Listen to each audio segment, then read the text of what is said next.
Aussi curieux que ça puisse paraître, le Seigneur m'a demandé de parler sur sa volonté, ce qui est sa volonté.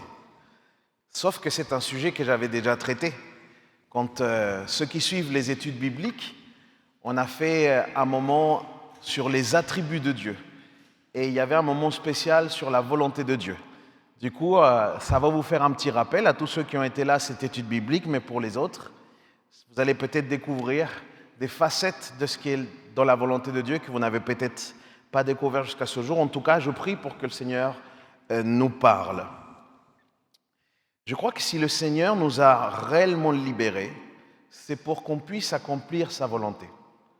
C'est vraiment un objectif qui est dans le cœur de Dieu, le sujet de la volonté de Dieu. Je ne vous le cache pas, je vous le dis d'office, c'est un sujet complexe. Ok ? Du coup, dis à ton voisin, accroche-toi ce matin. Accroche-toi. Ça mérite d'être expliqué parce que le problème souvent est la manière dont on aborde cette histoire de volonté de Dieu. S'il y avait un top 10, vous voyez, de questions à des pasteurs, je pense que parmi les premières viendrait cette question-là. Pasteur, c'est quoi la volonté de Dieu pour moi ? Combien de personnes j'ai reçues dans mon bureau en me disant ça ? Pasteur, c'est quoi la volonté de Dieu pour moi ? Et la vérité, c'est que le sujet mérite beaucoup d'explications. Et aujourd'hui, je vous propose donc du coup qu'on approfondisse sur ce qui est le concept biblique, vraiment biblique. On va être très biblique dans la réflexion ce matin encore. D'abord, il faut comprendre, première chose, c'est que la volonté de Dieu fait partie de ses attributs. Parmi les attributs de Dieu, il y a la volonté de Dieu. Les attributs, c'est ce qui caractérise Dieu.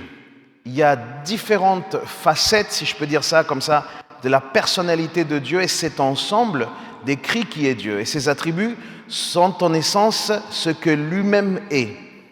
Et pour ceux qui avaient étudié avec moi les attributs, il y avait une précision très importante que je vous avais fait remarquer, c'est que parmi les attributs, il existe deux sortes d'attributs. Les attributs incommunicables et les attributs communicables. Les attributs incommunicables, ce sont les choses ou les caractéristiques qui n'existent qu'en Dieu. Demande à ton voisin, est-ce que toi tu es éternel ? Demande-lui. La réponse est quoi ? Non, tu n'es pas éternel. Demande-lui s'il est omniprésent. Est-ce qu'il est omniprésent ? Non, il y en a qui aimeraient. Il y en a qui aimeraient à plusieurs endroits. Ça, ce sont des caractéristiques que seulement Dieu a. C'est ce qui fait que Dieu soit Dieu. Mais il y a d'autres attributs qui sont communicables. Ça veut dire que le Seigneur nous les partage. Ils peuvent être présents chez l'homme. Alors, à moindre mesure, et pas forcément de manière parfaite. Mais pourquoi ? Parce que nous sommes, nous, hommes et femmes, créés à l'image de Dieu. Et comme nous sommes créés à l'image de Dieu, Dieu nous communique certains attributs. Comme par exemple l'amour, comme par exemple la nécessité de justice. Okay ? Vous vous mettez en colère quand vous regardez un Marvel et que le méchant gagne. On est d'accord ? Eh bien, il y a un sentiment de justice, là. Vous avez besoin de justice. En fait, ça, c'est quelque chose que Dieu a déjà transmis à l'être humain. Donc, c'est ce qu'on appelle des attributs qui sont communicables. La particularité de la volonté de Dieu, c'est que c'est à la fois communicable et c'est à la fois incommunicable. Et c'est ce qu'on va voir ensemble. Il y a deux facettes importantes à la volonté de Dieu. Juste pour rappel, je fais une petite parenthèse. Sachez, parce que peut-être vous êtes là pour l'une des premières fois, il y a un espace prévu pour tous les enfants. Pour les enfants entre 0 et 3 ans, il y a un espace prévu juste ici. Vous pouvez passer par la porte là-bas à gauche et vous pouvez laisser les enfants. Il y a des sœurs, il y a des personnes qui sont là pour pouvoir prendre soin des enfants, ce qui vous permettra peut-être de vivre un meilleur culte, dans la meilleure attention. Il y a un service qu'on a mis en place pendant tout cet été. C'est la bonne nouvelle. Tout l'été, vous aurez la possibilité donc de pouvoir laisser les bébés, les enfants, juste ici à ma gauche. Il y a des généralités qui sont liées à la volonté de Dieu. C'est qu'il y a une correspondance parfaite entre ce qu'on appelle la volonté de Dieu et sa propre nature. Ce qui veut dire que Dieu veut ce qu'il est. Dans sa volonté, il l'applique déjà lui-même. Mais aussi, Dieu se veut lui-même tel qu'il est. Dieu veut être qui il est. Et Dieu est ce qu'il veut. Et Dieu veut ce qu'il est. Je vous avais dit qu'il faut vous accrocher. Dis à ton voisin, accroche-toi. Dieu veut ce qu'il est. Il a déterminé qui il était. C'est une particularité propre à Dieu. Ok ? Nous sommes tous créatures. Du coup, nous sommes dépendants d'un créateur. Ce n'est pas le cas de Dieu. Et parce que Dieu veut conformément à ce qu'il est, sa volonté n'est pas arbitraire. Sa volonté ne peut pas être injuste. Je vais le dire autrement.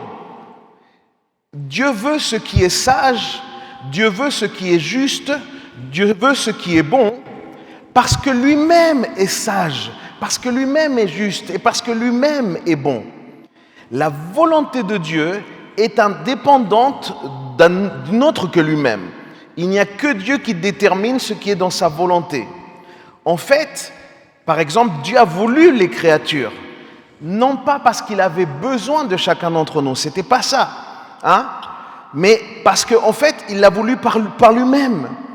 Dieu fait ce qu'il veut souverainement avec ses créatures, comme le potier fait avec l'argile. Et il n'a de compte à rendre à personne sur ce que Dieu fait.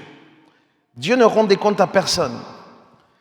Une chose importante aussi à comprendre, c'est que la volonté de Dieu est efficace. Allez avec moi dans le psaume 33, verset 11. Parce qu'il y en a qui, je voyais les gros yeux, c'est quand il va ouvrir la Bible, ce pasteur. Là, ça y est. Psaume 33, verset 11. Dieu réalise vraiment tout ce qu'il veut. Regardez, les plans de l'Éternel demeurent pour toujours et ses projets subsistent d'âge en âge. Les plans de l'Éternel demeurent pour toujours et ses projets subsistent d'âge en âge. Et l'on pourrait ajouter le témoignage de l'ensemble de l'Écriture quant à l'action de Dieu dans l'histoire qui affirme vraiment que Dieu a agi. Quand il y a cette fameuse prophétie qui est même donnée sur cette statue qui a différents métaux, vous vous souvenez, il y a des époques qui sont là prophétisées et ça va se confirmer. Allez avec moi dans Lamentation, chapitre 3, verset 37. La volonté de Dieu, c'est dire aussi que c'est lui qui détermine tout événement. Très important. Lamentation 3, verset 37 nous dit « Qui donc n'a qu'à parler pour qu'une chose existe ?» Qui donc n'a qu'à parler pour qu'une chose existe? Et celui qui commande, n'est-ce pas le Seigneur? La volonté de Dieu donc précède, comme je vous le dis, tout événement. Parce que les décisions de Dieu sont comme lui, ça veut dire éternelles. Dieu a déjà décidé un certain nombre de choses d'avance. Mais dire que la volonté de Dieu est déterminée par sa nature ne signifie pas que Dieu fasse, encore une fois, parce qu'il a un besoin. Dieu est déjà complet en lui-même. Juste, il fait ce qu'il veut, encore une fois. Ça ne signifie pas que tout ce qu'il veut est déterminé de telle sorte que s'il n'aurait pas ça, il lui manquerait quelque chose. En d'autres mots, Dieu aurait voulu, Dieu aurait pu faire les choses autrement. Dieu aurait pu décider de ne pas nous créer. Dieu aurait pu décider de créer un autre monde avec d'autres sortes d'êtres vivants. Dieu aurait pu faire ça. Mais il y a des décisions que Dieu prend, mais qui ne sont pas un seul choix qu'il a. Parce qu'il est Dieu, parce qu'il est tout-puissant, parce qu'il est éternel, Dieu a tous les choix. Il a absolument tous les choix possibles, toutes les possibilités possibles. Maintenant, voici un texte très intéressant sur la volonté de Dieu. Deutéronome 29, 29. Parce que, mes amis, il y a quelque chose aussi, et c'est très important que vous puissiez le comprendre. Il y a une part de la volonté de Dieu qui nous est cachée. Et je sais que toi et moi, on n'aime pas ça. Mais c'est une réalité. Il y a une part qui ne nous est pas révélée. Deutéronome 29, 29, il dit « Ce qui est caché est réservé à l'Éternel notre Dieu. » Mais regardez, ça c'est pour bien nous centrer sur notre vie. Parce que parfois, on veut tellement avoir des informations que Dieu ne veut pas nous donner. Mais regardez ce qu'il dit, ça c'est pour nous. Par contre, nous sommes concernés pour toujours par ce qui a été révélé. Ok ? Par toutes les paroles de cette loi qu'il nous faut appliquer. Ça veut dire que ce que le Seigneur nous a révélé ici, c'est absolument tout ce que nous devons savoir. Et s'il nous manque quelconque information, c'est parce que nous n'avons pas assez cherché ici, ou alors parce que Dieu ne veut pas, lui, le révéler. Et il est Dieu. Donc, il fait ce qu'il veut, encore une fois. C'est très intéressant que ce texte qu'on vient de lire, il se trouve à la conclusion de ce qu'on appelle la loi. Deutéronome, il y a toute la loi qui est écrite là. Et ce texte est placé ici de manière importante, parce que dans ce texte, il y a les deux volontés qui existent. Il y a deux types de volontés. Il y a donc la volonté qui est cachée et la volonté qui est révélée.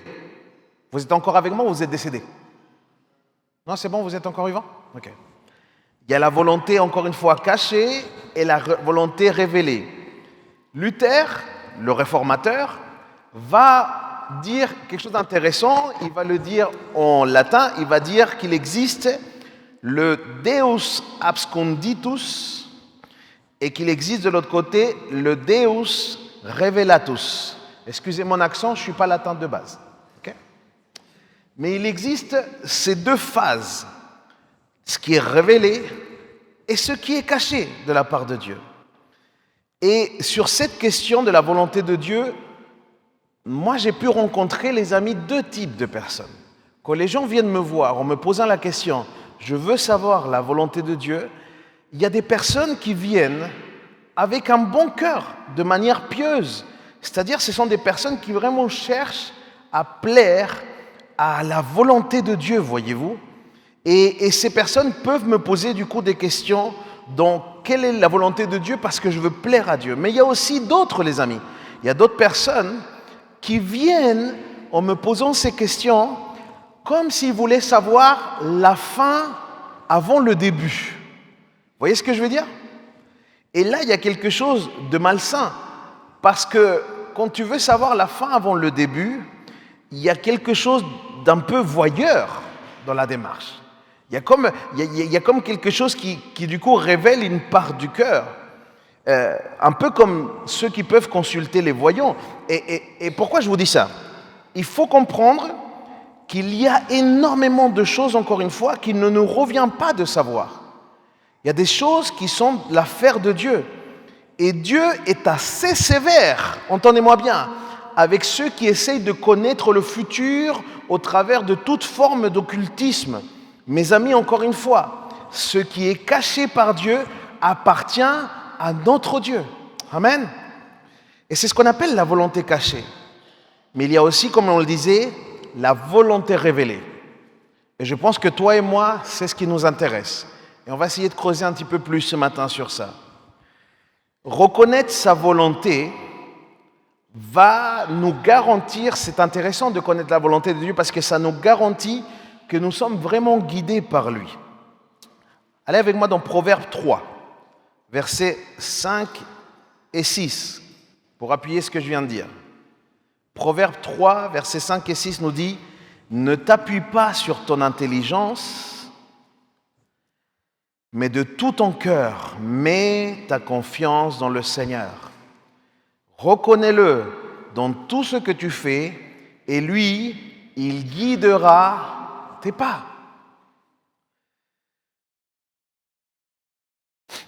Pourquoi je vous disais que c'est technique? Parce que, en fait, dans la volonté révélée, il y a aussi deux types de volonté, encore une fois. OK? On essaye d'aller jusqu'au... pour avoir une compréhension la plus large, encore une fois. Il y a deux facettes à la volonté de Dieu. Il y a ce qu'on appelle la volonté décrétive de Dieu et il y a la volonté préceptive de Dieu. OK? Tout ça, croyez-moi, ça va devenir très intéressant pour les uns et les autres. La volonté décrétive de Dieu, c'est la volonté qui détermine tout événement. On parle de ce que Dieu veut réaliser dans l'histoire et qu'il réalise effectivement. Parce que, je ne sais pas si tu le sais, mais Dieu est maître de l'histoire. De toute l'histoire de l'humanité, Dieu est maître. On nomme donc des décrets de Dieu. Ce sont les décisions que Dieu a prises de toute éternité quant à ce qu'il doit arriver au cours de l'histoire. Ça, c'est en lien avec ce qu'on appelle la souveraineté divine. C'est le fait que tout est sous le contrôle de Dieu. Et du coup, tout événement qui se produit est la réalisation finalement d'un décret que Dieu a donné. Donc ça, c'est pour la volonté décrétive. La volonté décrétive de Dieu, c'est donc la volonté en vertu de laquelle il a décidé, il a décrété que tel ou tel événement allait arriver. Avant que Dieu, par exemple, n'ait dit que la lumière soit, il n'y avait pas de lumière. Vous allez dans le texte de la Genèse, le texte de la création, vous allez voir, avant que Dieu ne dise que la lumière soit, tout était dans l'obscurité. Donc il y a des décrets, il y a des choses que Dieu dit. Là, je veux marquer une pause. Très important. C'est Dieu qui décrète. Très important. Il y a une vague. Parmi un certain mouvement d'église qui s'amusent ou qui, on dirait, ils ont un certain pouvoir pour venir et décréter ceci, et je commande, et je décrète, et je déclare. Ça, là, faites très, très, très attention. Parce qu'il n'y a pas de ça dans la parole de Dieu. La parole de Dieu nous dit que c'est lui qui décrète. C'est Dieu qui décide. C'est Dieu qui déclare. C'est lui qui dit, et la chose arrive. OK? Ce n'est pas nous. C'est très important parce que ce type de déclaration vient mettre un crédit ou un pouvoir sur la personne. Certaines personnes qui sembleraient très spirituelles auraient la capacité de décréter, de déclarer. Il faut faire très attention à ça. Vous êtes avec moi? Alors, d'un côté, la volonté décrétive. D'un autre côté, maintenant, on va parler de celle qui nous concerne encore plus. L'autre nous concerne, mais quelque part, on la vit. On l'a subie presque, si je peux dire ça comme ça. Mais il y a une autre volonté. Ce qu'on appelle la volonté préceptive. Et ça, c'est le plus intéressant pour toi et pour moi. Là, on arrive vraiment au cœur de la volonté. Ça, c'est la volonté qui exprime ce que Dieu veut de nous. La volonté préceptive, c'est la volonté qui exprime ce que Dieu veut de nous. La volonté préceptive, par exemple, on la voit dans la loi. Dans les textes de la loi, il y a écrit ce que Dieu attend de chacun d'entre nous. OK? Par exemple, Dieu veut que nous l'aimions par-dessus tout. C'est sa volonté préceptive pour chacun d'entre nous. OK? Dieu veut, par exemple, que nous aimions les autres comme nous-mêmes. C'est la volonté préceptive. Dieu veut que nous soyons fidèles à nos conjoints. C'est la volonté préceptive encore. Qu'on honore nos parents, c'est encore la volonté préceptive. Cette volonté, elle est en cause lorsque Paul affirme que, par exemple, Dieu, ce qu'il cherche de toi et de moi par-dessus toute chose, et on va en rappeler à la fin, c'est qu'il veut notre sanctification. Dieu veut notre sanctification. Il y en a qui cherchent beaucoup la volonté de Dieu. Je te le dis là très clairement, ce que Dieu veut de toi, c'est que tu sois sanctifié. Ce que Dieu veut de moi, c'est que le Seigneur puisse venir me sanctifier, que je me laisse sanctifier encore une fois par Dieu. C'est dans 1 Thessaloniciens 4:3. Mais on appelle du coup la volonté préceptive. Pourquoi? Parce que ça vient de précepte. Précepte, ça désigne un enseignement, ça désigne une règle. Et du coup, ça peut s'entendre aussi dans le sens les commandements. Tout ce qu'a commandé Dieu fait partie de la volonté préceptive. Maintenant, regardez le parallèle. Si la volonté décrétive révèle la souveraineté de Dieu, la volonté préceptive fait appel à la responsabilité humaine. C'est sur celle-là où nous sommes particulièrement concernés. La volonté décrétive se réalise toujours, puisque Dieu a déterminé des événements. Mais attention, la volonté préceptive ne se réalise pas toujours. Et tu sais pourquoi elle ne se réalise pas toujours? Parce qu'il y a nous dans l'affaire.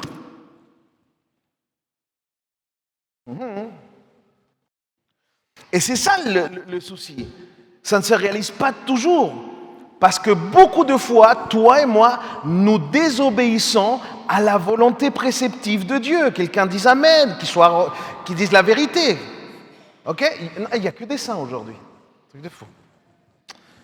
Moi, en tout cas, je reconnais que je ne suis pas toujours aligné à cette volonté préceptive de Dieu. Il y a des fois où à chaque fois qu'il y a une quelconque désobéissance à Dieu, nous sommes en train d'empêcher que la volonté préceptive de Dieu s'accomplisse. Rassurez-moi, vous n'êtes pas décédé. Vous êtes encore là. Ok. Il y a un théologien qui s'appelle Bavinck. Il va dire ceci: la volonté préceptive est le moyen dont Dieu se sert pour réaliser la volonté décrétive tout en faisant jouer la responsabilité humaine. Dieu peut se servir donc d'hommes et de femmes, de dirigeants ou de situations politiques, des situations parfois compliquées, des scissions, etc. Dieu peut se servir de ça pour accomplir sa volonté. On le voit énormément avec le peuple d'Israël. Vous vous souvenez, dans les histoires des rois. Dans l'histoire des rois, il y avait David, ensuite son fils était qui? Le fils de David. Salomon. Et le fils de Salomon? Roboam. Très très bien. La Bible dit qu'il allait y avoir une punition sur le fils de Salomon. Et du coup, ce qui se passe, c'est que le cœur de Roboam, il va se fermer à Dieu. Et il va commencer à faire ce qui est mal. Vous voyez ce que je veux dire? Et du coup, Dieu va se servir de ça, du fait que Roboam a fermé son cœur, il a commencé à faire le mal, il a fait venir encore de l'idolâtrie, etc. Il s'est détourné, il a perdu d'ailleurs une grande partie du peuple, mais Dieu va accomplir du coup ce qu'il avait décrété, qui était une punition qu'elle allait donner au peuple d'Israël à ce moment-là. Du coup, Dieu se sert de la responsabilité des hommes pour pouvoir accomplir sa volonté décrétive. Et c'est ça qui, pour moi, est très intéressant, parce que la volonté préceptive de Dieu, elle est le reflet de sa nature divine. Ça veut dire que la volonté préceptive, reflète l'être de Dieu. Dieu est, en effet, lui-même ce qu'il nous commande d'être. Ce que nous devons devenir, c'est à l'image de Dieu. Nous devons donc imiter Dieu. Nous sommes appelés à être à son image. Et la seule manière de devenir à son image, c'est en accomplissant et en obéissant à la loi qu'il a donnée, à sa volonté préceptive. Vous êtes encore accrochés ou pas? Il y a ma femme qui me regarde avec des yeux. J'essaie d'aller plus vite. Il y a une distinction, tout de même, entre la volonté décrétive et celle perceptive de Dieu. Mais cette distinction reste un mystère extrêmement grand. Mais ce qu'on peut affirmer de cette distinction, c'est que il n'y a jamais de contradiction entre les deux volontés. Il n'y a jamais de contradiction entre les deux volontés. Il y a des personnes qui ont essayé de jouer avec ça. Par exemple, ils disent que Dieu fait tout ce qu'il veut. Et Dieu, ce qu'il veut, par exemple, c'est que tous les hommes soient sauvés. OK? Sauf que, si tu fais une analyse rapide, tu te dis, si Dieu veut que tous les hommes soient sauvés, alors tous les hommes vont être sauvés. Mais non. Parce qu'en fait, pour être sauvé, il y a une application, il y a une participation de la décision de l'homme. Du coup, nous sommes dans cette partie préceptive dans laquelle nous devons nous positionner. Et même si Dieu veut que tout le monde soit sauvé, Dieu laisse l'opportunité à chacun de pouvoir décider sur son salut finalement. L'Écriture nous apprend même qu'il y a donc ces deux concepts. Ce qui est décrétif, c'est que Dieu fait tout ce qu'il veut, ça c'est un décret, c'est sûr, mais ce qui est préceptif, c'est que Dieu veut, et dans le fait que Dieu veut que tous les hommes soient sauvés, il y a aussi une application de ce qui est le précepte. Mais l'Écriture nous oblige. Je prends ce temps ce matin, mes frères et sœurs, parce que je suis obligé de vous parler de tout ça. Pour arriver à cette question de je veux faire la volonté de Dieu, il faut que les uns et les autres, on comprenne ça. Il faut qu'on saisisse ça. Luc rapporte à la volonté divine que Jésus, par exemple, a été livré et crucifié à la croix. Ce crime, ce meurtre d'un innocent, était contraire à la volonté préceptive de Dieu. Dieu le Père ne voulait pas que son Fils souffre, qu'il vienne sur cette terre et qu'il soit crucifié. Mais il y avait une volonté qui était décrétée d'avance, depuis l'éternité. Et c'est pour ça que Jésus va souffrir et il va mourir à la croix. Parce qu'il y a une volonté qui a été décrétée de base, en fait. Pour faire très très simple, et je résume et je finis avec ça. La volonté décrétive se réalise toujours. La volonté de Dieu qui détermine tout événement, on parle ici de ce que Dieu veut réaliser dans l'histoire et réalise effectivement. Quand il nomme des décrets, ça se réalise. Et la volonté préceptive, celle-ci ne se réalise pas toujours. Elle s'exprime, Dieu l'exprime à chacun d'entre nous, et Dieu l'exprime au travers des enseignements bibliques, au travers de la loi, au travers de tout ce qu'il nous demande, ce qui sont les commandements. Mais n'oublions pas que si la volonté décrétive révèle la souveraineté de Dieu, la préceptive, elle fait appel à notre responsabilité humaine. Du coup, mes frères et sœurs, quand quelqu'un me demande c'est quoi la volonté de Dieu pour moi, quand quelqu'un est dans un couple et hésite à se marier et qui me pose la question, pasteur, est-ce que la volonté de Dieu, c'est que je me marie avec cette personne? Quand quelqu'un me demande, pasteur, est-ce que le voyage que j'ai, c'est quelque chose qui est dans la volonté de Dieu? Quand on doit choisir entre tel ou tel travail et que les gens me demandent quelle est la volonté de Dieu, mes amis, je ne le sais pas.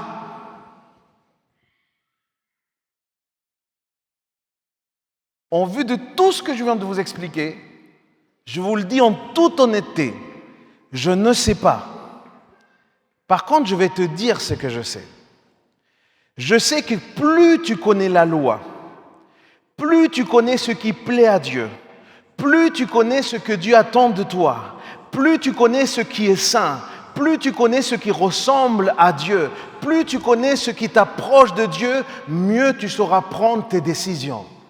Toi et moi, nous avons besoin de connaître la loi. Toi et moi, nous avons besoin de connaître le précepte, ce que Dieu a déterminé d'avance. Tu sais ce que Dieu a déterminé d'avance? C'est que tu ne sois jamais égoïste, par exemple. Tu sais ce que Dieu a déterminé d'avance? C'est que tu ne sois pas dans le mensonge. Tu sais ce que Dieu a déterminé d'avance? C'est que Dieu ne veut pas te voir dans de la corruption. Donc moi, je ne sais pas. Mais toi, tu peux le savoir. Juste avec ça. Peut-être que j'aurai un petit peu moins de rendez-vous ces prochains jours. J'anticipe pas mes vacances, hein.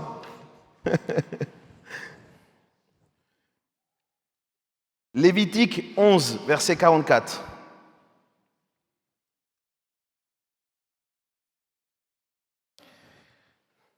Voilà ce qui est vraiment la volonté de Dieu, les amis. Lévitique 11, verset 44. Je lis en parole de vie, comme ça, c'est très très clair. Le Seigneur votre Dieu, c'est moi. Voilà ce qu'il dit. Le Seigneur votre Dieu, c'est moi. Votre conduite doit être sainte parce que je suis saint. Dis à ton voisin, une chose est sûre, c'est que Dieu veut que tu sois saint.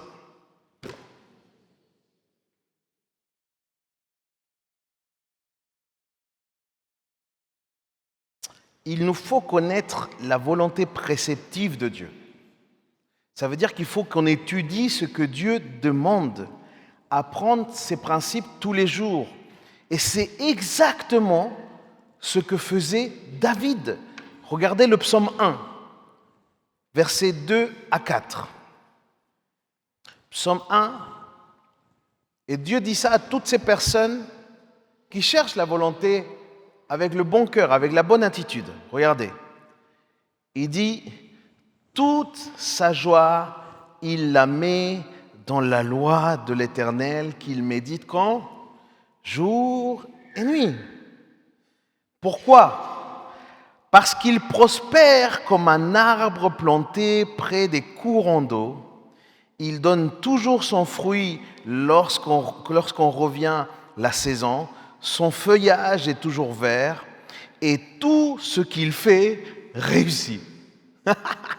Alléluia. Tel n'est pas le cas des méchants. Ils sont pareils à la paille éparpillée par le vent. Il y a une différence. Mon frère, ma sœur, quand tu vas t'aligner à la volonté de Dieu, il va y avoir une différence nette.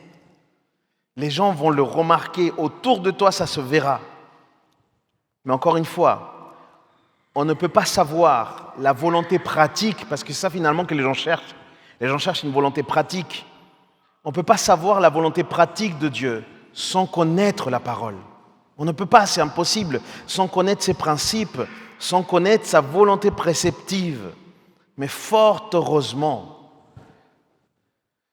Dieu nous aide à connaître sa volonté. Vous savez, c'est quoi la plus grande aide que nous avons pour connaître sa volonté? Eh bien, c'est son esprit en nous. Combien de fois je me suis retrouvé devant des décisions tellement difficiles, des décisions de vie, des décisions qui allaient impacter mon entourage, qui allaient impacter ma femme, qui allaient impacter mes enfants.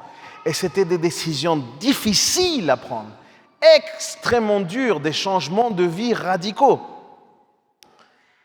Eh bien là, c'est la paix que le Seigneur m'a donnée au travers de son esprit qui m'ont guidé dans cette volonté de Dieu. C'est l'un des plus beaux cadeaux que le Seigneur peut nous donner, que son esprit. Amen. La question du coup qu'on devrait se poser, ce n'est pas tellement quelle est la volonté de Dieu. La question qu'on devrait se poser, c'est comment connaître et vivre la loi parfaite de Dieu. Comment connaître et vivre la loi parfaite de Dieu? Si on répond à cette question, on saura la volonté de Dieu pour nous. Je répète ce verset, Deutéronome 29, 29. Ce qui est caché est réservé à l'Éternel notre Dieu. Par contre, nous sommes concernés pour toujours par ce qui a été révélé, par toutes les paroles de cette loi qu'il nous faut appliquer. La volonté de Dieu, c'est que nous puissions obéir à chaque mot qui sort de sa bouche. C'est pour ça que ça s'appelle parole de Dieu. Amen. On va prier. Vous voulez bien? On va se mettre debout ensemble.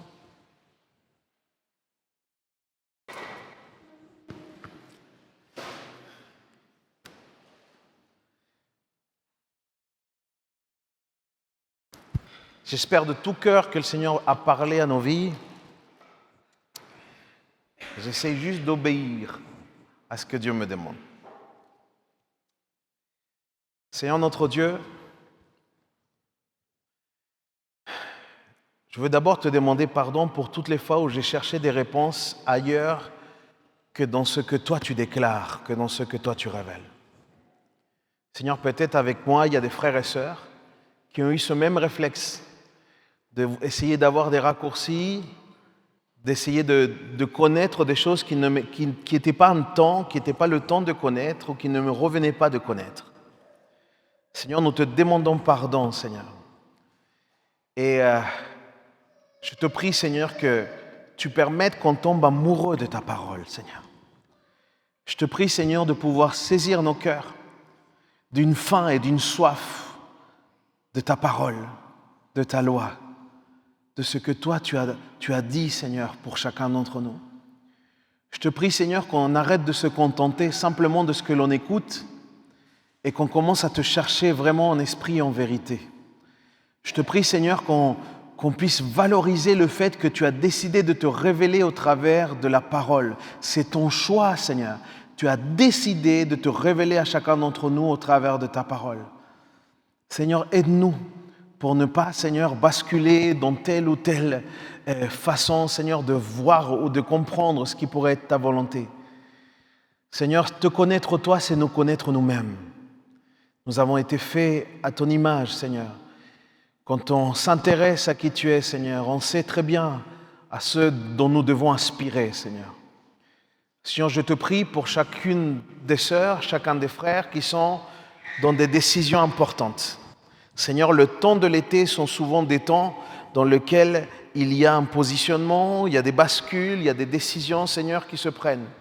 Ma prière, Seigneur, c'est que tu puisses convaincre les cœurs, que tu puisses les guider au travers des valeurs et au travers des principes bibliques. Et je prie, Seigneur, aussi, que tu puisses guider les uns les autres au travers de ta paix divine, Seigneur, qui nous accompagne. Au nom de Jésus. Amen.